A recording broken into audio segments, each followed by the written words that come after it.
दोस्तों, hyper hidrosis यानी ज़्यादा पसीने आने की बीमारी कितने तरीके की होती है, आज इस पर बात करेंगे। हमने ऑलरेडी हाइपर हाइड्रोसिस के ट्रीटमेंट और इसकी ओवरव्यू पर अलग अलग वीडियोस किए हैं। आज हम टाइप्स ऑफ हाइपर हाइड्रोसिस पर बात करेंगे ताकि आपको समझ में आए कि हर व्यक्ति जिसको ज़्यादा पसीना आता है वो सेम नहीं है। हर व्यक्ति के कारण अलग हो सकते हैं, हर व्यक्ति का हाइपर हाइड्रोसिस अलग हो सकता है और सबकी ट्रीटमेंट स्ट्रैटेजी अलग हो सकती है। टॉपिक पर जाने से पहले जो लोग हमारे चैनल पर नए हैं उन्हें रिक्वेस्ट करूँगा कि चैनल को सब्सक्राइब करें, वीडियोस को लाइक करें, शेयर करें, फॉलो करें, कमेंट करें, पूरा देखें। टॉपिक इंपॉर्टेंट है इसलिए इसे अंत तक देखिएगा। चलिए शुरू करते हैं important video.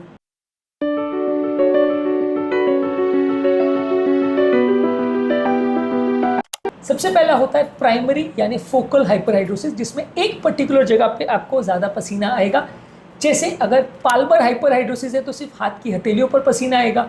Planter hyper hidrosis है तो पाँव के सोल्स पे यानी कि नीचे की सतह पर पसीना आ जाएगा।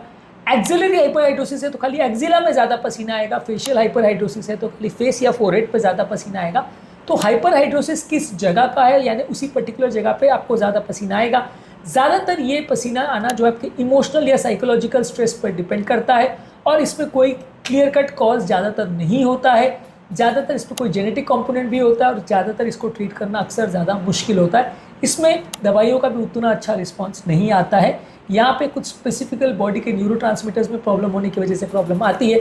यहाँ पे ट्रीटमेंट उतना ईजिली वर्क नहीं करता है। नेक्स्ट कैटेगरी है सेकेंडरी हाइपर हाइड्रोसिस, जहाँ पर किसी बीमारी की वजह से या किसी पर्टिकुलर प्रॉब्लम की वजह से आपको ज़्यादा पसीना आता है। यहाँ पे इंपॉर्टेंट कारण है एंडोक्राइन डिसऑर्डर जैसे हाइपरथायरॉयडिज्म, डायबिटीज़ और मेनोपॉज यानी मासिक आना बंद होना फीमेल में, यहाँ पे ज़्यादा पसीना आ सकता है। इन्फेक्शन जैसे ट्यूबरकुलोसिस, HIV और कुछ और इन्फेक्शन है जो नाइट स्वेट्स प्रोड्यूस करते हैं। कुछ मेडिसिन के साइड इफेक्ट्स है जैसे एंटी डिप्रेशन मेडिसिन और एंटीपायरेटिक्स, इन दवाइयों से भी ज़्यादा पसीना आ सकता है।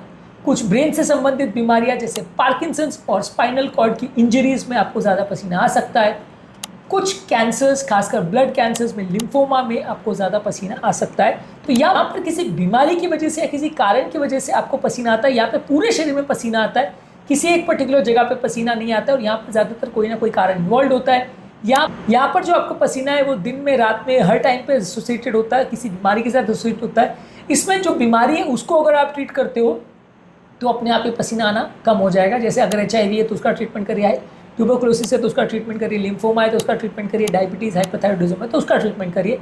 जब बीमारी ठीक हो जाएगी तो उसका ऑटोनॉमिक सिस्टम यानी जो सीना कंट्रोल करने वाले जो ग्लैंड्स है उसको कंट्रोल करना जो तंत्र है वो ठीक हो जाएगा, तो अपने आप पसीना आना कम हो जाएगा। नेक्स्ट इंपॉर्टेंट चीज़ है कंपनसेटरी हाइपर हाइड्रोसिस। यहाँ पर अगर किसी व्यक्ति को कोई सर्जरी की वजह से, ट्रॉमा की वजह से अगर एक साइड का सिंपैथेटिक सिस्टम अगर डैमेज हो गया तो दूसरे साइड में कंपनसेशन में ज़्यादा पसीना आएगा, यानी जो साइड के नर्व फाइबर्स इंटैक्ट हैं वहाँ पे ज़्यादा पसीना आएगा। ज़्यादातर ये बैक में, चेस्ट में, एब्डोमेन और थाइज में होता है। यहाँ पर किसी सर्जिकल इंटरवेंशन की वजह से या किसी प्रॉब्लम की वजह से एक साइड का पसीना आना बंद हो जाता है तो दूसरी साइड ज़्यादा पसीना आता है। इसके ट्रीटमेंट में आपको दूसरे साइड का पसीना को कम करने के लिए थेरेपी देनी पड़ती है, या जिस प्रॉब्लम की वजह से पसीना पहले साइड का आना कम हुआ है उसको रिकरेक्ट या उसको वापस ट्रीटमेंट करना पड़ता है। जैसे कोई ट्यूमर वगैरह तो उसको निकालना पड़ेगा। ये भी सेकेंडरी हाइपर हाइड्रोसिस की कैटेगरी में आता है। यहाँ पे भी किसी सर्जरी या किसी ट्रॉमा की वजह से एक साइड का पसीना आना कम होता है और कंपनसेशन में दूसरी साइड का पसीना बढ़ जाता है। एक होता है गुस्टैटरी हाइपर हाइड्रोसिस, जहाँ पर कोई स्पेसिफिक फूड खाना खाने से, खासकर तीखा खाना खाने से आपको ज़्यादा पसीना आता है।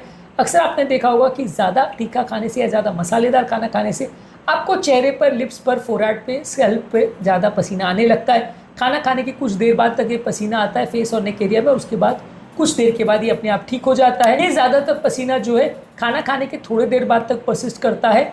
कभी कभार ये जो पसीना आने का प्रॉब्लम है ये सैलिवरी ग्लैंड के डैमेज की वजह से किसी सर्जरी के बाद या किसी ट्रॉमा के बाद ज़्यादा आना हो सकता है।